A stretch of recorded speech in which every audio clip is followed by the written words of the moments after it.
तो सवाल जवाब के एक और एपिसोड में आपका स्वागत है। अब मैं इतने टाइम से गायब इसीलिए था क्योंकि मेरे एग्जाम्स चल रहे थे, लेकिन अब बैक टू द टॉपिक। आज के इस वीडियो को या अपने इस कमबैक को स्पेशल बनाने के लिए मैंने सोचा कि क्यों ना सवाल जवाब सीरीज से स्टार्ट किया जाए, जो कि हमारे चैनल की स्पेशल सीरीज है। तो आज का क्वेश्चन ये है, चालू करते हैं। सो इनका पहला क्वेश्चन है, Odin with Odin force versus Lucifer morning star. अब देखो, ओडिन चाहे ओडिन फोर्स के साथ आ जाए या पूरे एस्कार्डियन आर्मी को लेके आ जाए, तब भी वो लूसीफर को बीट नहीं कर सकता, क्योंकि लूसीफर प्रेजेंस की फर्स्ट क्रिएशन है एंड उसने माइकल एंड लूसीफर को इसीलिए बनाया था ताकि वो मल्टीवर्सेस को बना सके।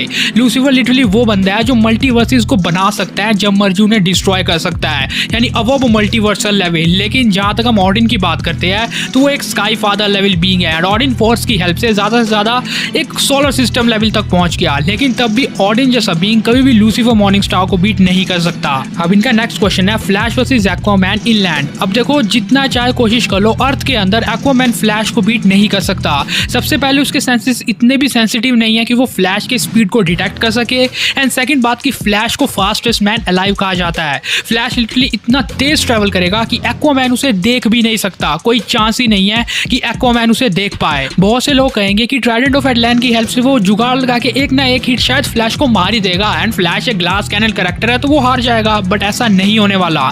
क्योंकि सबसे पहली बात कि ट्राइडेंट ऑफ एटलांटिस का पावर लेवल अर्थ में आने के बाद वैसे भी काफी कमजोर हो जाएगा, एंड सेकंड बात कि अगर वो थ्रो या बाकी अटैक्स करने की कोशिश करता है तो फ्लैश की स्पीड इतनी ज्यादा तेज है कि वो उसे देख भी नहीं पाएगा। फ्लैश अपने स्पीड एंड स्पीड फोर्स की हेल्प से एक दो पंचेस से ही एक्वामैन को बीट करने वाला है। जरा खुद सोचो कि फ्लैश के स्पीड के साथ जब उसके पंचेस मिलेंगे तो एक्वामैन की बॉडी के ऊपर कितना ज्यादा इंपैक्ट आएगा। अब इनका नेक्स्ट क्वेश्चन है, world war Hulk versus doctor strange with time stone. अब देखो, अगर तुम डॉक्टर स्ट्रेंज के साथ टाइम स्टोन दे रहे हो तो इन माय ओपिनियन वो वर्ल्ड वॉर हल्क को भी बीट करने वाला है। देखो, हमको वर्ल्ड वॉर हल्क के बारे में पता है कि उसने लास्ट में वर्ल्ड ब्रेकर हल्क बनके अपने एक ही पैर से पूरे यूएस को ब्रेक कर दिया था। अगर हम इसके बेसिस पे इसकी फीट्स को कैलकुलेट करके इसका पावर लेवल निकालने की कोशिश करें तो मे भी एक प्लैनेटरी लेवल कैरेक्टर है या फिर सोलर सिस्टम लेवल कैरेक्टर मान लो। लेकिन डॉक्टर स्ट्रेंज के पास लिटरली वो चीज है जिससे वो गैलेक्सी या मल्टी गैलेक्सी लेवल कैरेक्टर तक को टक्कर दे सकता है। एंड मैं ऐसा इसीलिए कह रहा हूँ क्योंकि लोकी सीरीज के अंदर हमने देखा था कि हर एक यूनिवर्स के लिए अपना अपना इन्फिनिटी स्टोन है। मतलब ये 6 के 6 इन्फिनिटी स्टोन्स एक यूनिवर्स में अलग है तो दूसरे में अलग है, एंड ये अपने अपने यूनिवर्स के हिसाब से वर्क करते हैं। इसका मतलब ये हुआ कि तुम टाइम स्टोन का यूज एक पर्टिकुलर यूनिवर्स में कहीं भी कर सकते हो, लेकिन उस यूनिवर्स को छोड़ के किसी और यूनिवर्स में वो टाइम स्टोन असर नहीं करेगा। ये कॉन्सेप्ट था वहां पे। तो इसका मतलब ये हुआ कि डॉक्टर स्ट्रेंज अपने टाइम स्टोन का यूज पूरे यूनिवर्स में कहीं भी कर सकता है। आई मीन तुम खुद सोचो कि डॉक्टर स्ट्रेंज उसके साथ क्या क्या कर सकता है। वो उसे एक ही जगह रोक सकता है या इसके साथ साथ हल्क को इतना स्लो कर सकता है कि कुछ टाइम तक प्लान सोच के मजे मजे में उसको पहल के रख देगा। भाई, टाइम स्टोन एक बहुत ही पावरफुल आइडेंटिटी है as compared to world war Hulk. वो ज्यादा से ज्यादा एक सोलर सिस्टम लेवल कैरेक्टर है, लेकिन टाइम स्टोन पूरे यूनिवर्स में कहीं भी इंपैक्ट डाल सकता है। तो इन्फिनिटी स्टोन के साथ तो डॉक्टर स्ट्रेंज बैटल को जीतेगा। खैर, इनका नेक्स्ट क्वेश्चन है, क्विकसिल्वर वर्सेस आयरन मैन। तो यहाँ पे डिपेंड करता है कि तुम कौन से आयरन मैन के वर्जन को क्विकसिल्वर से कंपेयर कर रहे हो। देखो, अगर नॉर्मल आयरन मैन रहता है जो कि हमें पहले की मूवीज में दिखता था, जिसके पास मार्क 1 2 5 या कुछ इस टाइप के आर्मर्स थे, तब तो शायद क्विकसिल्वर उसे काफी कंफ्यूज करने वाला है, क्योंकि उस टाइम आयरन मैन के पास इतनी कमाल की टेक्नोलॉजी नहीं थी जो अब है। फॉर एग्जांपल, जरा तुम खुद सोचो, अब आयरन मैन के पास एडिथ है, साथ में उसके मल्टीपल ड्रोन्स है, एंड एडिथ की हेल्प से आयरन मैन इजीली किसी को भी डिटेक्ट कर सकता है, भले ही वो जितनी मर्जी उतनी मोशन के अंदर हो, क्योंकि वो डायरेक्ट सैटेलाइट से कनेक्ट है, जो हमने नो वे होम के अंदर देखा था। प्लस उसके पास नैनो टेक भी है। अब जरा खुद सोचो कि उसके पास एक सैटेलाइट है जिससे मल्टीपल ड्रोन्स निकलते हैं, तो इससे वो इजीली क्विकसिल्वर की मोशन को डिटेक्ट कर सकता है भाई, कि क्विकसिल्वर कितना तेज भाग रहा है एंड आगे वो क्या करने वाला है। वो मल्टीपल ड्रोन्स को क्विकसिल्वर के ऊपर भेज सकता है एंड क्विकसिल्वर का काम वहीं पे तमाम। आई मीन जरा सोचो कि क्विकसिल्वर कितने ही ड्रोन्स को मार लेगा। आयरन मैन अपने नैनो टेक से भरे आर्मर्स को उसके ऊपर भेज सकता है, एंड उनसे तो वो डेफिनेटली क्विकसिल्वर को एक ना एक पॉइंट पे पकड़ ही लेगा। देखो, पहले के टाइम पे आयरन मैन ऐसा नहीं कर सकता था, क्योंकि ना ही उसके पास एडिट थे, मल्टीपल ड्रोन्स थे एंड सैटेलाइट वगैरह थे, प्लस ना ही उसके पास नैनो टेक्नोलॉजी थी। तो इसीलिए उस टाइम पे आयरन मैन सिर्फ हवा में उड़ के बच ही सकता था, क्योंकि क्विकसिल्वर तो नीचे ही होगा, वो उड़ता थोड़ी ना है। तो आयरन मैन हवा में बच के क्विकसिल्वर से बच सकता है एट दैट टाइम। तो उस टाइप वो बैटल ड्रॉ या स्टेलमेट हो सकता है, क्योंकि अगर वो नीचे उतरता है तो क्विकसिल्वर की स्पीड को वो मैच नहीं कर पाएगा अगर उसके पास नैनो टेक्नोलॉजी वगैरह नहीं हो तो। लेकिन अगर तुम करंट आयरन मैन से उसे कंपेयर करते हो तो अपने सैटेलाइट एंड मल्टीपल ड्रोनिंग की हेल्प से वो इजीली उसके मोशन को डिटेक्ट कर सकता है। तो इन माय ओपिनियन घर बैठे बैठे वो क्विकसिल्वर को बीट कर देगा अपनी टेक्नोलॉजी से। नेक्स्ट क्वेश्चन है, Wanda versus celestial star Lord. अगर तुम्हें तुम्हें लग रहा है कि ये कंपैरिजन काफी नॉर्मल होने वाला है, तो ऐसा बिल्कुल भी नहीं है।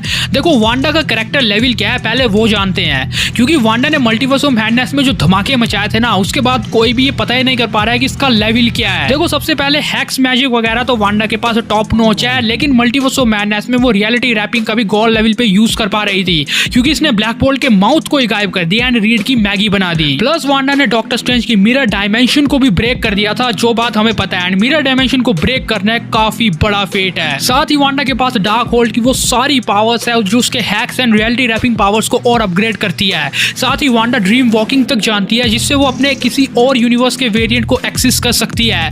एंड अब टू बी ऑनेस्ट इन सब फीड्स को सुनने के बाद मैं खुद कंफ्यूज हूँ कि इसका लेवल क्या है, इसीलिए मैंने रेडिट या और भी कई जगह थ्योरीज पढ़ी, जहाँ पे कई लोग ये कहते हैं कि वांडा गैलेक्सी लेवल तो नहीं है, लेकिन सोलर सिस्टम या फिर तो प्लैनेटरी प्लस लेवल की तो है ही है। देखो क्योंकि अगर ये अलग अलग डायमेंशंस में जाके किसी को मार भी रही है, तो उससे हम ये आइडिया नहीं लगा सकते कि ये यूनिवर्सल या मल्टीवर्सल है, क्योंकि मल्टीवर्सल लेवल आइडेंटिटी वो होती है जो पूरे मल्टीवर्स को उड़ाने का दम रखती है, लाइक लूसीफर मॉर्निंग स्टार। लेकिन वांडा उतनी भी पावरफुल नहीं है, या इतने लेवल का फीट हमने इसका एमसीयू में नहीं देखा है। सो इन सब फीट्स को कैलकुलेट करने के बाद वांडा एक प्लैनेटरी प्लस, या तुम्हारे लिए अगर तुम वांडा के फैन बॉयज हो तो सोलर सिस्टम मान लो। लेकिन द क्वेश्चन इज कि इतनी पावर्स के बाद भी वो सेलेस्टियल स्टार लॉर्ड को बीट कर भी सकती है या नहीं, तो आई डोंट थिंक सो, क्योंकि देखो सेलेस्टियल स्टार लॉर्ड का जो कैरेक्टर लेवल है वो एक सेलेस्टियल से मिलता जुलता है। अब हमने इटर्नल्स मूवी में देखा था कि सेलेस्टियल्स गैलेक्सीज को बना सकते हैं, वो भी मल्टीपल, एंड वांडा का जो पावर लेवल है वो प्लैनेटरी लेवल से थोड़ा आगे है, ये सोलर सिस्टम है, गैलेक्सी तो नहीं है ना। लेकिन अब यहाँ पे एक बहुत तगड़ा ट्विस्ट ये आता है कि ईगो उतना पावरफुल सेलेस्टियल नहीं है, क्योंकि अब वो ईगो का ही बेटा है तो उसकी पावर्स होंगी उसके अंदर।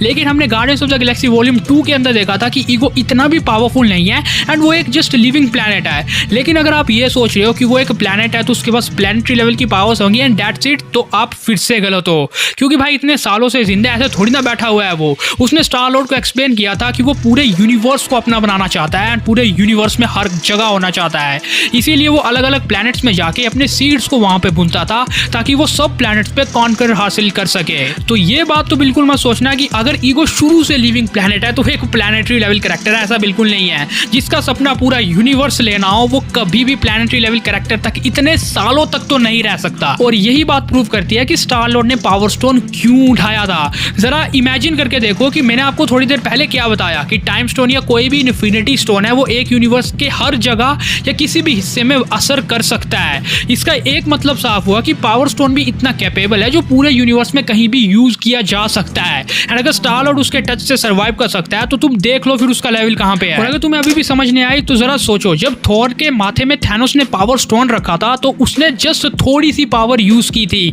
जस्ट थोड़ी सी पावर यूज करके थॉर दर्द से चिल्ला उठा था। लेकिन स्टार लॉर्ड ने तो पूरे पावर स्टोन को पकड़ के रखा था, एंड ना ही उसे पकड़ा बल्कि जिंदा रहा एंड उसकी पावर्स को कंट्रोल भी किया।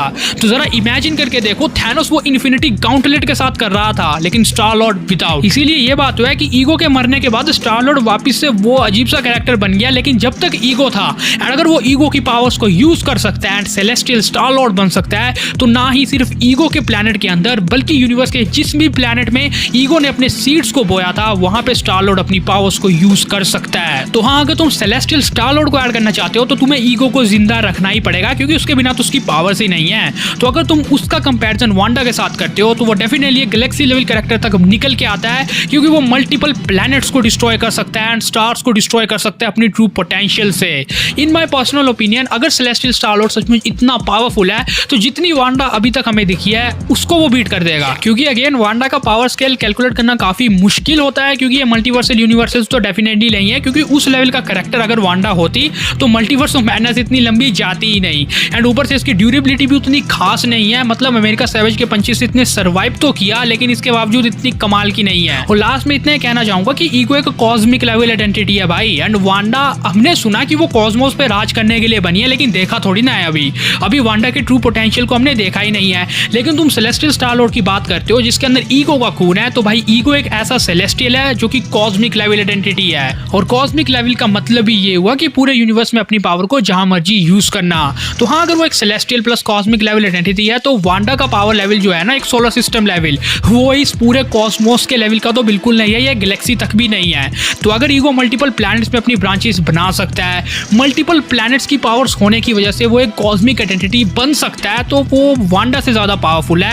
एंड अगर ईगो वांडा से ज़्यादा पावरफुल हुआ तो I think celestial star Lord भी उससे ज़्यादा पावरफुल है। बाकी आपकी क्या थ्योरी है या आपका क्या ओपिनियन है, आप मुझे कमेंट में शेयर कर सकते हैं। अब इनका नेक्स्ट क्वेश्चन है सुपरमैन वर्सेस सुकुना।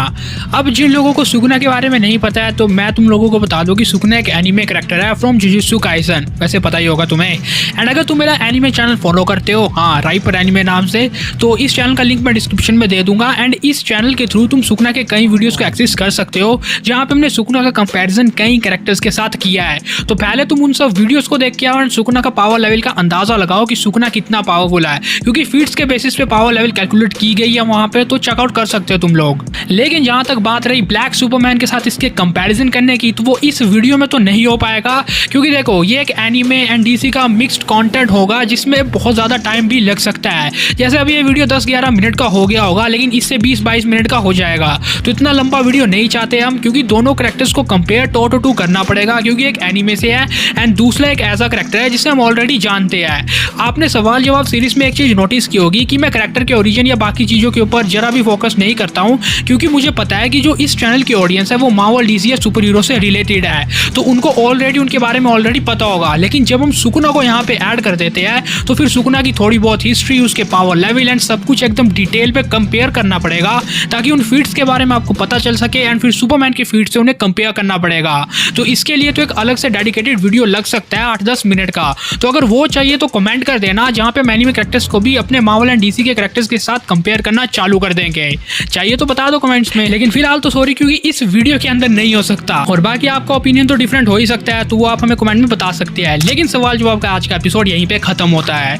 अब अगर आपको भी अपना क्वेश्चन पूछना है तो #AskSS10 करके क्वेश्चन कमेंट कर देना। एंड अगर एनीमे एंड मार्वल डीसी का इंटर क्रॉसओवर कंपैरिजन वीडियोस चाहिए तो वो भी आप बता सकते हो। लेकिन अगर आपको ये वीडियो पसंद आया तो लाइक एंड शेयर कर देना, चैनल को सब्सक्राइब करके बगल वाले बेल आइकन को जल्दी ऑन कर देना। Thanks for watching this video guys, bye.